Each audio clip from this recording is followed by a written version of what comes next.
সর্দার বল্লভভাই প্যাটেলকে নিয়ে আজকের আলোচনাটা শুরু করা যাক। প্রায়শই তো শুনি তাকে স্বাধীন ভারতের এক নীরব স্থপতি বলা হয়। হ্যাঁ, ঠিকই। মানে গান্ধীজি বা নেহরুর মতো অতটা হয়তো প্রচারের আলোয় আসেননি তিনি। কিন্তু তার দৃঢ়তা, তার বাস্তববোধ, সেটাই তো আধুনিক ভারতের ভিতটা গড়ে দিয়েছিল, তাই না? একদম। আমাদের সূত্রগুলোও কিন্তু তাই বলছে। তিনি শুধু আদর্শে বিশ্বাসী ছিলেন না, তার কাছে দেশপ্রেম মানে ছিল কাজ, দায়বদ্ধতা আর শৃঙ্খলা। আচ্ছা। আর ভাবুন একবার তার উঠে আসার গল্পটা। হ্যাঁ, সেটাই। সাধারণ কৃষক পরিবারে জন্ম, সুযোগ সুবিধে সীমিত। কিন্তু ব্যারিস্টার হওয়ার কি অসম্ভব জেদ! বন্ধুদের থেকে বই ধার করে পড়ছেন, মুদির দোকানে বসেও পড়া থামাননি। সত্যি। শেষ পর্যন্ত দেখুন ৩৬ বছর বয়সে ব্যারিস্টারি পাশ করে দেশে ফেরা। এটা তো তার ইচ্ছা শক্তির একটা বিরাট প্রমাণ। আর এখান থেকেই তো গল্পটা আরো অন্যরকম মোড় নেয়, তাই না? হ্যাঁ, মানে একজন সফল ব্যারিস্টার সেখান থেকে রাজনীতিতে গান্ধীজির ডাকে সাড়া দিয়ে। ঠিক। খেদা আর বারদৌলি সত্যাগ্রহ, সেখানে তার ভূমিকা তো ছিল অসাধারণ। বিশেষ করে বারদৌলি, ওই আন্দোলনের সাফল্যই তো তাকে সাধারণ মানুষের কাছে নিয়ে এলো। আর তারাই ভালোবেসে নাম দিলেন সর্দার। হ্যাঁ, লোকে বলতো চুপচাপ আগুন, মানে কম কথা বেশি কাজ। একদম। আর এই যে চারিত্রিক দৃঢ়তা, এটাই কিন্তু পরে ভারতের ভাগ্য তৈরিতে বিরাট কাজে লেগেছে। যেমন ধরুন ১৯৪৬ সালের কংগ্রেস প্রেসিডেন্ট নির্বাচন। আচ্ছা, হ্যাঁ, সেখানে তো প্রায় সব প্রাদেশিক কমিটি তাকে সমর্থন করেছিল। ১৫টার মধ্যে ১২টা কমিটি। কিন্তু গান্ধীজির একটা অনুরোধ, আর তিনি সরে দাঁড়ালেন, নেহরুর জন্য পথ করে দিলেন। হ্যাঁ, সূত্রগুলো এটাকে নিছক ত্যাগ হিসাবে দেখছে না, কিন্তু তাহলে এটাকে প্যাটেলের গভীর রাজনৈতিক বাস্তববোধের পরিচয় হিসাবেও দেখা হচ্ছে।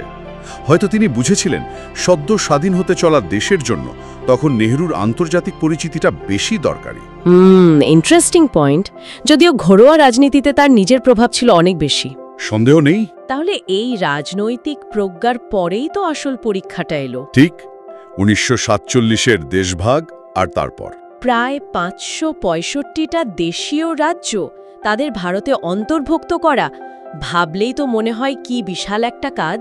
বিশাল তো বটেই, প্রায় অসাধ্য সাধন। হায়দ্রাবাদ, জুনাগড়, ভোপাল, অনেকেই তো ভারতে যোগ দিতে রাজি ছিল না। এখানেই তাহলে সর্দার প্যাটেলের সেই লৌহ মানব রূপটা সামনে আসে। হ্যাঁ, লৌহ মানব রূপ আর তার কূটনৈতিক বিচক্ষণতা। ভিপি মেননকে পাশে নিয়ে তিনি যে নীতিটা নিলেন, কি ছিল সেটা? মানে আলোচনা, চাপ, আর যেখানে যেমন প্রয়োজন সেখানে কঠোর পদক্ষেপ। যেমন হায়দ্রাবাদে। ঠিক, হায়দ্রাবাদে পরিস্থিতি সামলাতে তো সামরিক অভিযানই চালাতে হয়েছিল, অপারেশন পোলো নামে যা পরিচিত। আচ্ছা, আর জুনাগড়ে? জুনাগড়ে আবার অন্য পথ। সেখানে গণভোট করে সেখানকার মানুষের রায় নিয়ে সংযুক্তি নিশ্চিত করা হলো। তার মানে পরিস্থিতি বুঝে ব্যবস্থা। একদম। সূত্রগুলো পরিষ্কার বলছে এই দীর্ঘ পদক্ষেপগুলো ছাড়া আজকের ভারতের এই যে ভৌগোলিক অখণ্ডতা, সেটা হয়তো সম্ভবই হতো না। সত্যি, শুধু রাজ্য একত্র করাই তো নয়, তিনি তো ভবিষ্যতের কথাও ভেবেছেন। হ্যাঁ, অবশ্যই। এই যে আইএস, আইপিএস, এই সর্বভারতীয় প্রশাসনিক কাঠামোর ভিত্তিটাও তো তার হাতেই গড়া। তার কাছে রাষ্ট্র মানেই ছিল একটা সুশৃঙ্খল, ঐক্যবদ্ধ ব্যবস্থা। ঠিক, প্রশাসন আর জনগণ সবটাই। যদিও কাশ্মীর নীতি বা ধরুন চীন নীতি, এগুলো নিয়ে নেহরুর সঙ্গে তার কিছু মতপার্থক্য ছিল বলেও শোনা যায়। হ্যাঁ, সূত্রগুলো সেটারও উল্লেখ করছে, কিন্তু মনে হয় তিনি বিতর্কের চেয়ে কাজে বেশি মনোযোগ দিতেন। কিন্তু দুঃখের বিষয়ে এই বিশাল কর্মযজ্ঞের মধ্যেই ১৯৫০ সালে তিনি মারা যান। হ্যাঁ, সত্যি বলতে কি তার অবদান বহুদিন, মানে বেশ কিছুটা সময় আড়ালেই ছিল, বা হয়তো সঠিক মূল্যায়ন পায়নি। কিন্তু এখন তো পরিস্থিতি বদলেছে অনেকটাই। বিশেষ করে ২০১৮ সালে যে স্ট্যাচু অফ ইউনিটি তৈরি হলো, হ্যাঁ, বিশ্বের উচ্চতম মূর্তি, সেটা তো শুধু একটা স্থাপত্য নয়, এটা যেন ভারতের ঐক্যের প্রতি তার যে অনবদ্য ভূমিকা, তারই একটা স্থায়ী স্বীকৃতি। তার সেই নীরব কিন্তু শক্তিশালী ভূমিকার প্রতীক।